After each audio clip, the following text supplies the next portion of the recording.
नमो हरिहंताणम, नमो सिद्धाणम, नमो हरियाणम, नमो ओजायाणम, नमो लोये सवसामणम।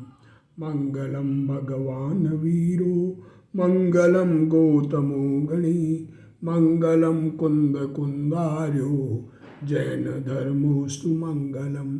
सर्वमंगल मांगल्यम सर्वकल्याणकारकम, प्रधानम सर्वधर्माणम, जैनम जयतु शासनम। नमो तीर्थनायकने, नमो ओंकारनादने, ओंकार संगर्यो जैने, नमो ते कुंद कुंदने। अहो उपकार जिन वरनो, कुंदनो ध्वनि दिव्यनो, जिन कुंद धुनि आप्या, अहो ते गुरु कहाननु। मंगलमय मंगल करण, वीतराग विज्ञान, नमो ताहि जाते भय, अरहंतादि महान। करि मंगल करियो महा, ग्रंथ करण के काज, जाते मिले समाज सब, पावे निज पद राज।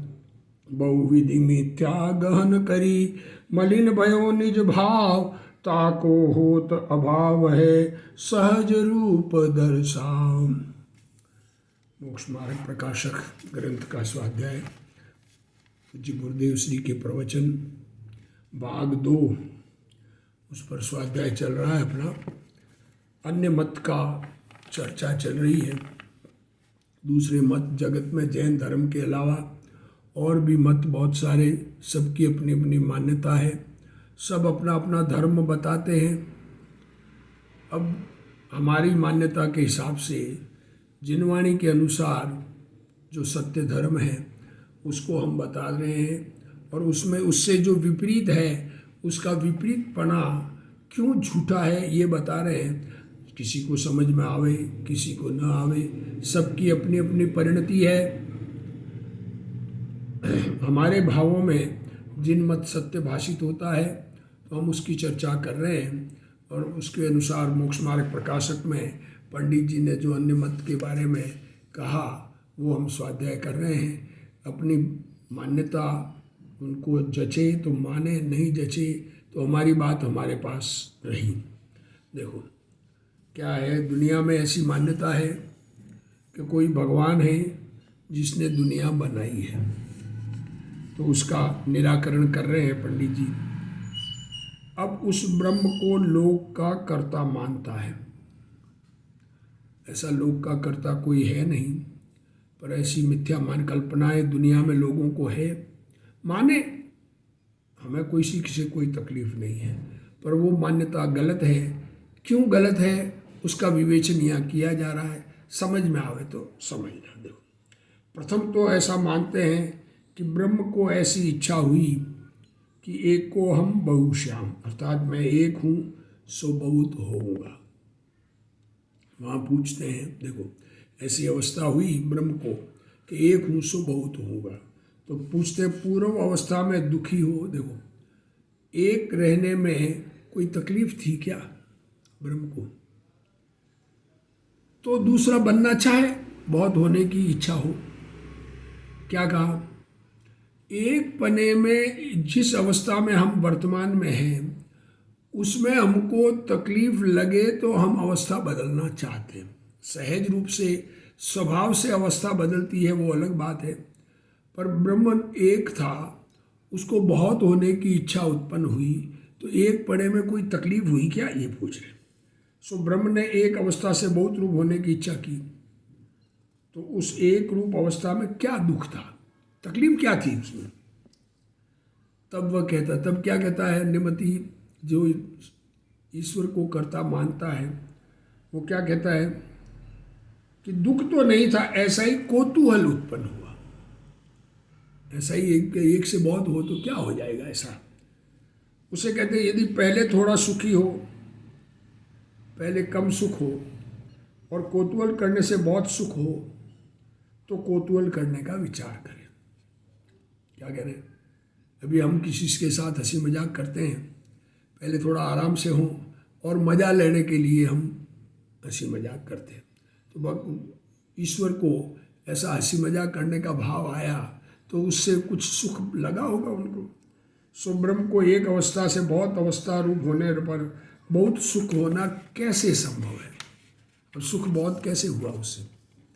और यदि पूर्व ही संपूर्ण सुखी हो, अगर पूर्ण रूप से ब्रह्म सुखी है, तो फिर अवस्था बदलने की जरूरत कहाँ है, बहुत होने की जरूरत कहाँ है। जो सुख है उसका स्वाद लो, प्रयोजन बिना तो कोई कुछ कर्तव्य करता नहीं है। तथा पहले भी सुखी होगा। देखो अब दूसरी बात, इच्छा अनुसार कार्य होने पर भी सुखी होगा, परंतु इच्छा हुई उस काल तो दुखी होगा। क्या कहते हैं, पहले सुखी था, इच्छा के अनुसार कार्य हो गया तब भी सुखी मान लेते हैं, पर जब इच्छा हुई तब इच्छा का दुख था कि नहीं।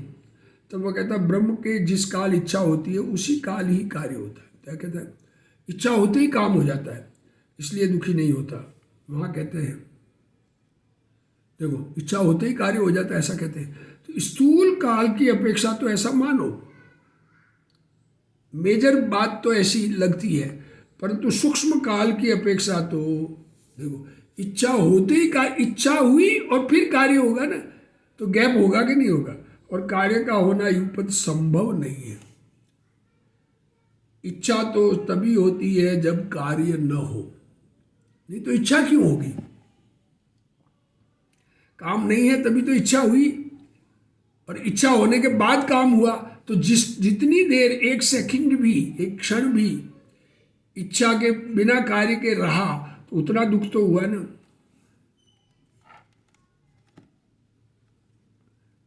कार्य तो हो तब इच्छा नहीं रहती, जब काम हो गया तो फिर इच्छा क्यों रहेगी।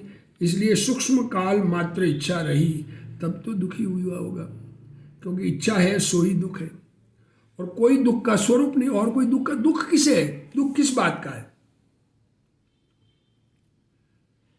हमें पंडित जी ने तीसरे अधिकार में इच्छा से दुख बताया, 4 प्रकार की इच्छाओं से।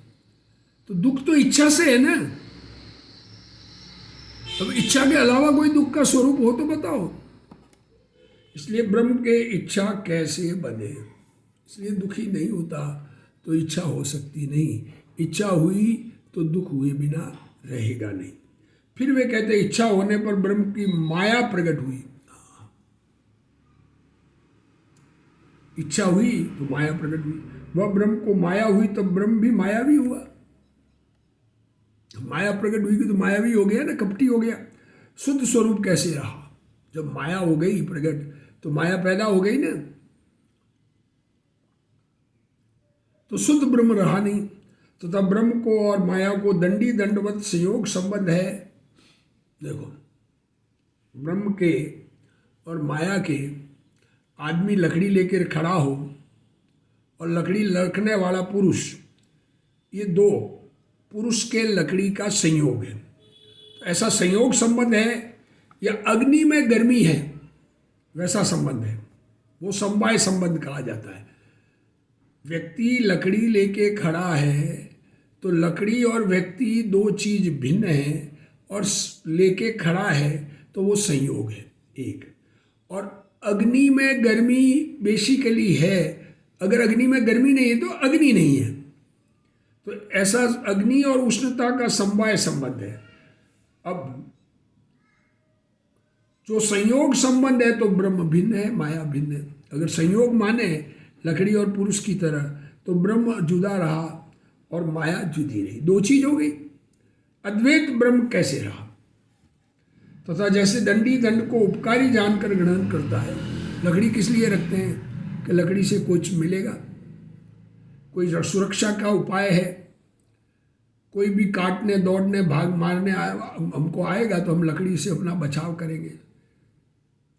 तैसे ब्रह्म माया को उपकारी जानता है, माया को ब्रह्म ने उपकारी जाना तो ग्रहण करता है, नहीं तो क्यों ग्रहण करे।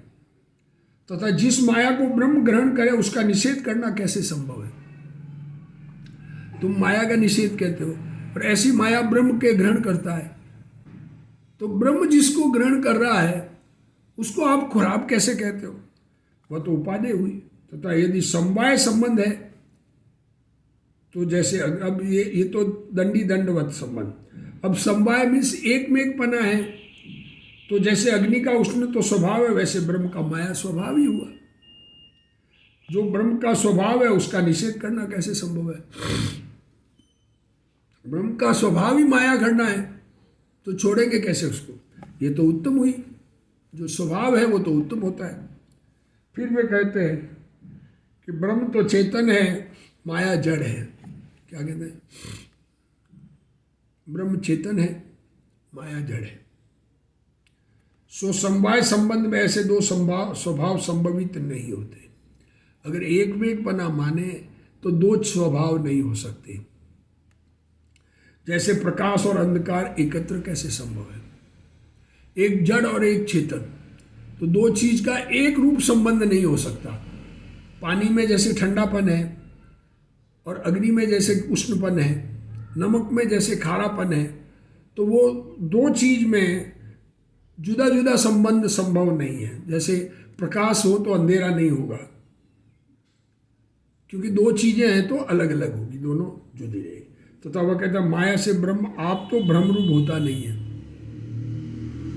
माया की तो ब्रह्म को तो भ्रम नहीं होगा, उसकी माया से जीव ब्रह्म रूप होता है। उसे कहते हैं जिस प्रकार कपटी अपने कपट को आप जानता है, जिसको कपट अंदर में पैदा हुआ वो तो जानता है कि मैं कपट कर रहा हूं अपना कार्य सिद्ध करने के लिए। तो आप ब्रह्म रूप नहीं होता, उसके कपट से अन्य ब्रह्म रूप हो जाता है। वहां कपटी तो उसी को कहते हैं जिसने कपट किया। ब्रह्मरूप जिसको कपट करेगा वो कपटी है, या जो कपट से ठगा गया वो कपटी है। उसके कपट से अन्य ब्रह्मरूप हुए उन्हें तो कपटी नहीं कहते। उसी प्रकार ब्रह्म अपनी माया को आप जानता है, सो आप तो ब्रह्मरूप नहीं होता, परंतु उसकी माया से अन्य जीव ब्रह्मरूप हो जाते हैं। वहाँ मायावी तो ब्रह्म ही को कहा जाएगा। उसकी माया से अन्य जीव ब्रह्मरूप हुए, उन्हें मायावी किस लिए कहते हैं? फिर पूछते हैं कि वे जीव ब्रह्म से एक है या न्यारे हैं। अब तुम जीव को ब्रह्मरूप कहते हो, तो जीव जुदे है कि ब्रह्म से एक में एक है? यदि एक है, एक ब्रह्म कह दिया ना आपने सर्वथा, तो यदि एक है तो जैसे कोई आप ही अपने अंगों को पीड़ा उत्पन्न करे सो उसे बावला कहते हैं। उसी प्रकार ब्रह्म आप ही जो अपने से भिन्न नहीं है, ऐसे अन्य जीव उनको माया से दुखी करता है तो कैसे बनेगा? तथा जो न्यारे है तो जैसे कोई भूत बिना ही प्रयोजन अन्य जीवों को भ्रम उत्पन्न करके पीड़ा उत्पन्न करता है। व्यंतर आते हैं तो व्यंतर को ऐसा भाव रहता है हंसी मजाक का, तो व्यंतर किसी को भ्रमरूप उत्पन्न करके मजे लेता है। उसी प्रकार ब्रह्म बिना ही प्रयोजन अन्य जीवों को माया उत्पन्न करके पीड़ा उत्पन्न करे सो भी बनता नहीं है, ऐसा ब्रह्म हो सकता नहीं। इसी प्रकार माया ब्रह्म की कहते हैं, सो कैसे संभव है? फिर वे कहते हैं माया होने पर लोक उत्पन्न हुआ। माया हुई ब्रह्म को तो लोक उत्पन्न हुआ। वहाँ जीवों के जो चेतना है वह तो ब्रह्म स्वरूप है, शरीर आदि माया है, चेतन तो ब्रह्म है और शरीर माया है। वहाँ जिस प्रकार भिन्न भिन्न बहुत से पात्रों में जल भरा है, उन सब में चंद्रमा का प्रतिबिंब अलग अलग पड़ता है। ब्रह्म सब में है ना ब्रह्म का, तो जैसे पानी में चंद्रमा है, चंद्रमा एक है, उसी प्रकार अलग अलग बहुत से शरीरों में ब्रह्म का चैतन्य प्रकाश अलग अलग पाया जाता है। ब्रह्म एक है इसलिए जीवों की चेतना है सो ब्रह्म की है। ऐसा कहना भी भ्रम ही है, क्योंकि शरीर जड़ है, उसमें ब्रह्म के प्रतिबिंब से चेतना हुई तो घटपट आदि जड़ है। अब ब्रह्म सब में प्रतिबिंब पटकता है, तो एक व्यक्ति में एक शरीर में पड़ा और दूसरा घड़ा पड़ा है, उसमें क्यों नहीं प्रतिबिंब पड़ा? ब्रह्म का प्रतिबिंब क्यों नहीं पड़ा और चेतना क्यों नहीं हुई? तब वह कहता है शरीर को तो चेतन नहीं करता, जीव को करता है। क्या कहता है? चेतन जीव को करता है, शरीर को नहीं करता। तब उससे पूछते हैं जीव का स्वरूप चेतन है या अचेतन? यदि चेतन है तो चेतन का चेतन क्या करेगा? अगर जीव स्वयं चेतन है तो उसका क्या करेगा चेतन ब्रह्म? अचेतन है तो शरीर व घटादि की व जीव की एक जाति हुई। तो उससे पूछते हैं ब्रह्म की और जीवों की चेतना एक है या भिन्न है? यदि एक है तो ज्ञान का अधिकहीनपना कैसे देखा जाता है? अगर ब्रह्म की चेतना और जीव की चेतना एक मानी जाए तो अलग अलग जीवों में अलग अलग ज्ञान कैसे है? तथा ये जीव परस्पर वह उसकी जानी को नहीं जानता। देखो, अगर ब्रह्म का ही सब अंश है और ब्रह्म एक है, जैसे हमारे हमारे हाथ में पीड़ा हो तो भी हम जानते हैं, पाँव में हो तो भी जानते हैं, क्योंकि हम एक हैं। तो ऐसे ब्रह्म एक है और उसका अंश जहाँ जहाँ पड़ा है, तो एक अंश को तकलीफ हो, उसने जो जाना वो दूसरे अंश को क्यों नहीं ज्ञान में ज्ञात हुआ? और वह उसकी जानी को नहीं जानता, एक दूसरे का जाना हुआ नहीं जानते, सबका जानना स्वतंत्र हो गया। तो क्या कारण है? यदि तू कहेगा वह घट उपाधि भेद है, तो घट उपाधि होने से तो चेतना भिन्न भिन्न ठहरी ना, फिर तो चेतना अलग अलग हो गई ना। हर जीव की चेतना अलग है। घट उपाधि मिटने पर उसकी चेतना ब्रह्म में मिलेगी या नाश हो जाएगी? फिर पूछा प्रश्न। यदि नाश हो जाएगी तो ये जीव तो अचेतन रह जाएगा, और तू कहेगा कि जीव ही ब्रह्म में मिल जाता है, तो वहां ब्रह्म में मिलने पर उसका अस्तित्व रहता है या नहीं रहता?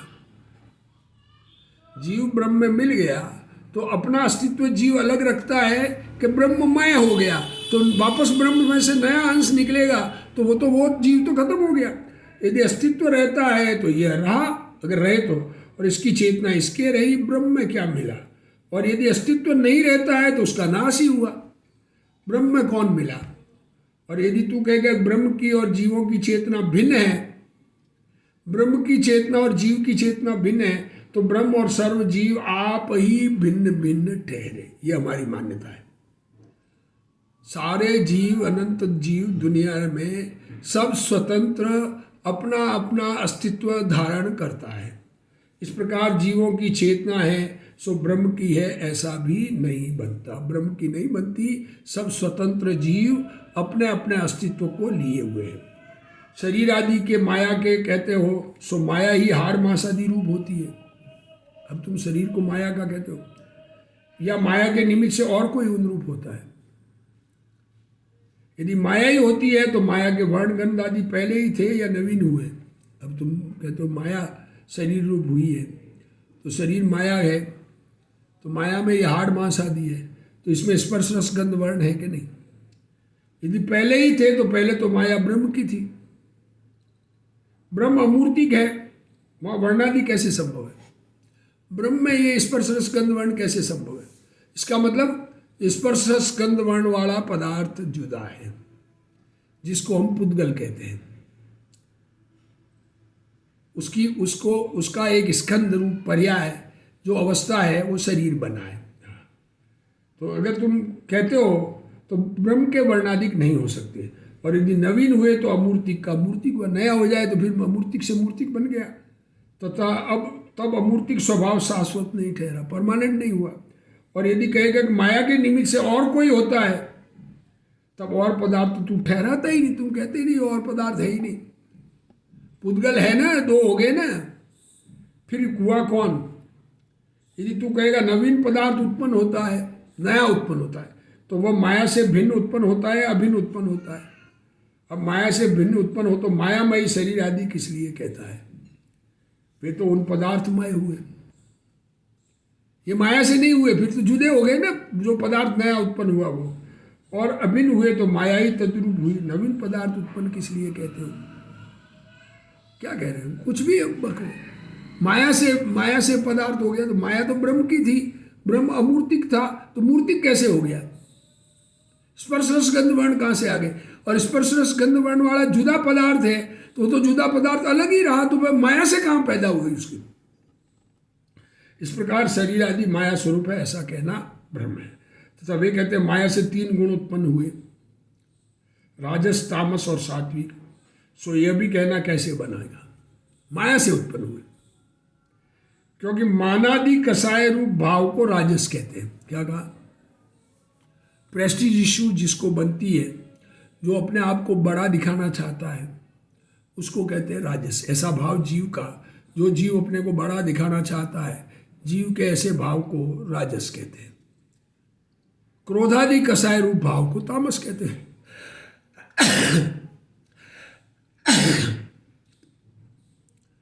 और मंद कसाय रूप भाव को सात्विक कहते हैं।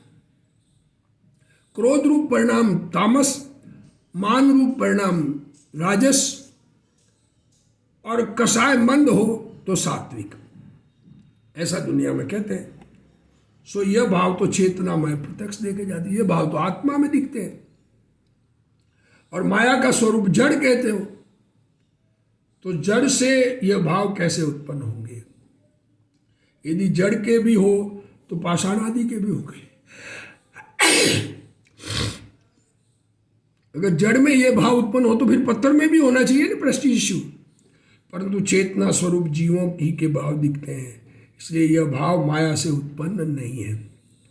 यदि माया को चेतन ठहराए सो ये माने, तो ये माने माया अगर चेतन है तो ये बात आपकी स्वीकार हो जाए। सो माया चेतन ठहराने पर शरीर आदि माया से उत्पन्न कहेगा तो नहीं मानेंगे। अब माया को चेतन मानोगे तो चेतन तो अमूर्तिक है, और उससे शरीर आदि बने कहेंगे तो उससे शरीर आदि बनने नहीं मानेंगे।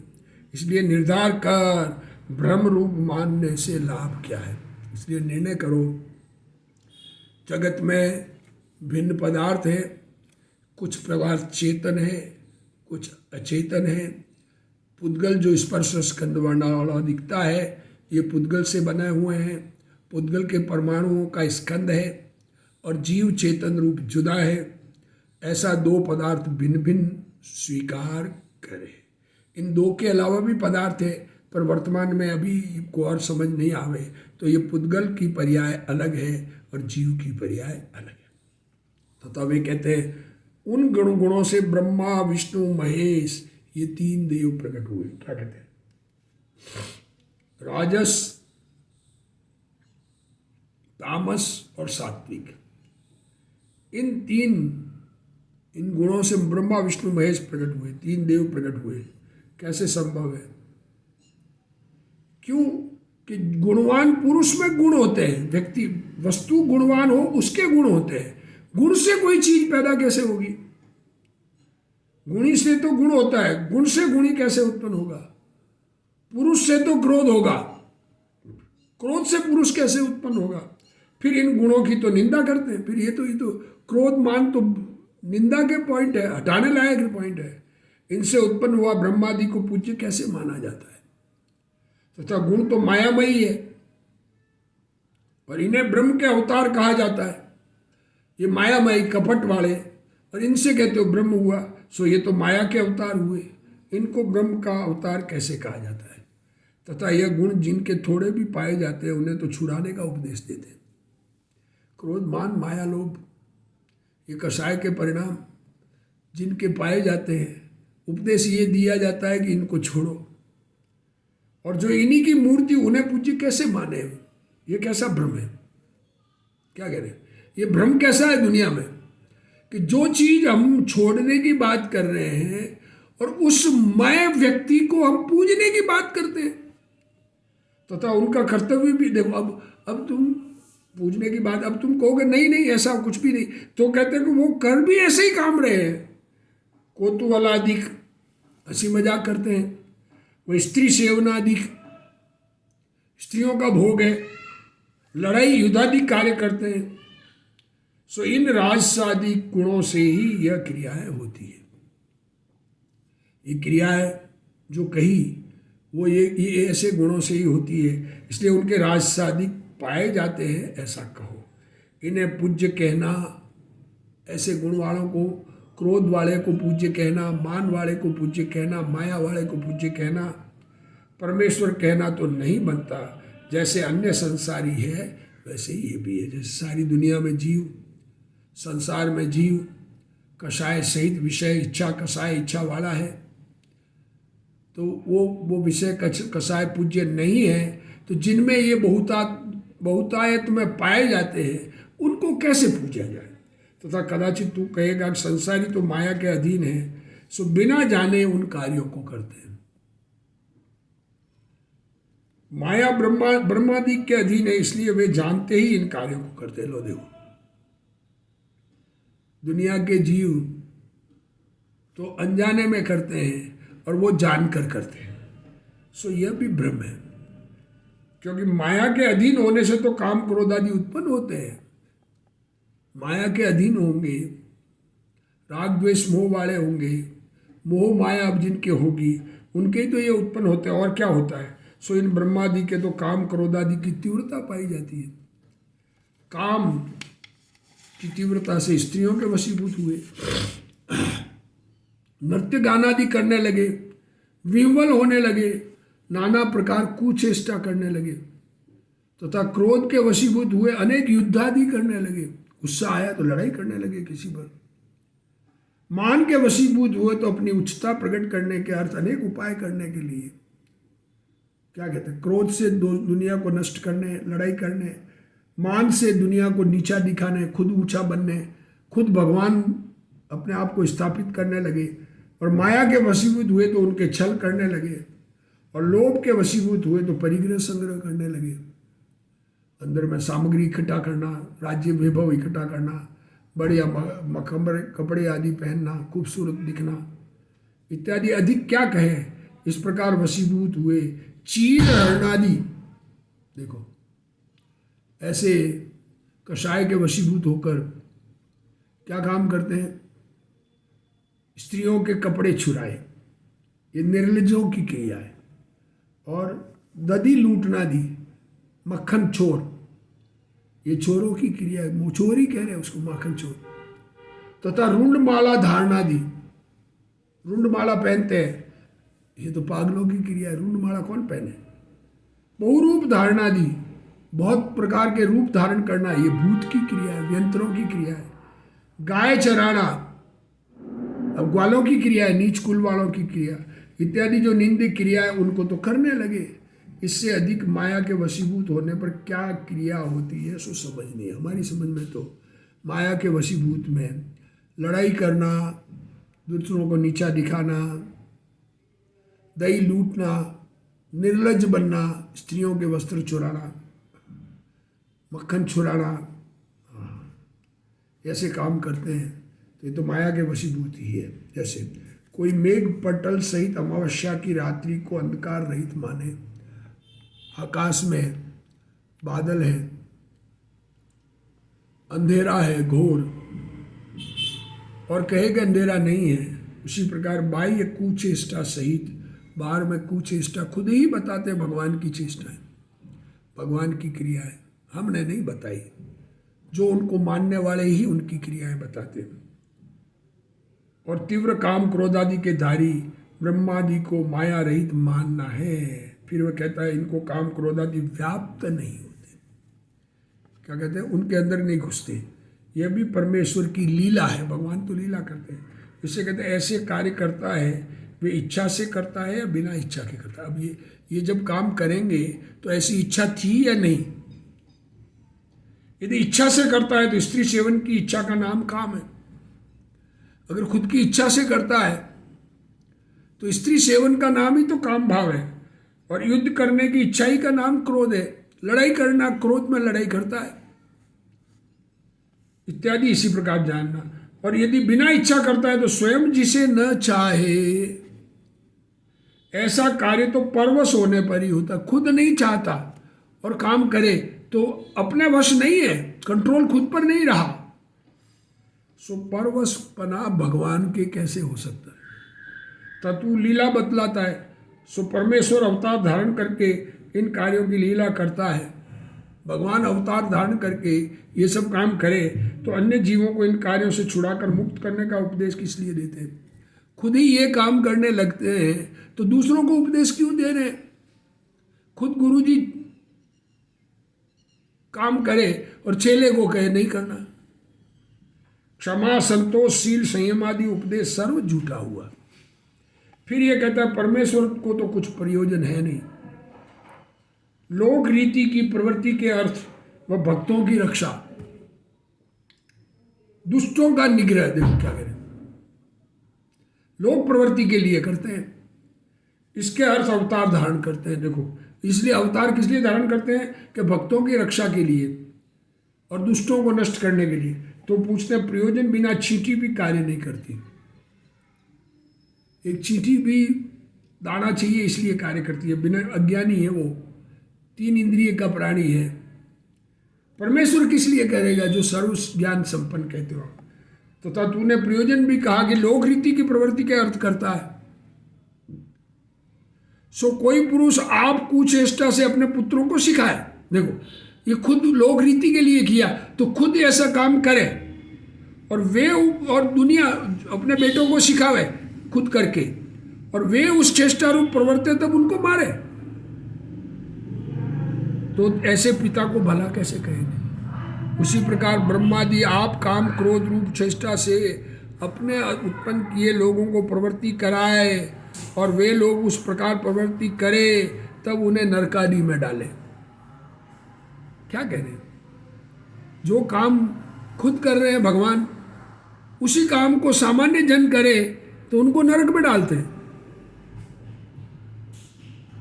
क्या कहना चाहते हैं, इन्हीं भावों का फल शास्त्र में नरकादि लिखा है, सो ऐसे प्रभु को भला कैसे माने।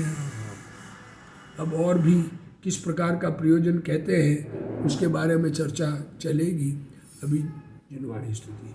हे जिनवाणी भारती तोई जपू दिन रैन, जो तेरा शरणा गहे सो पावे सुख चैन। जावाणी के ज्ञान ते सूझे लोकालोक, सो वाणी मस्तक नमो सदा दे तू। जिनवाणी मात की जय।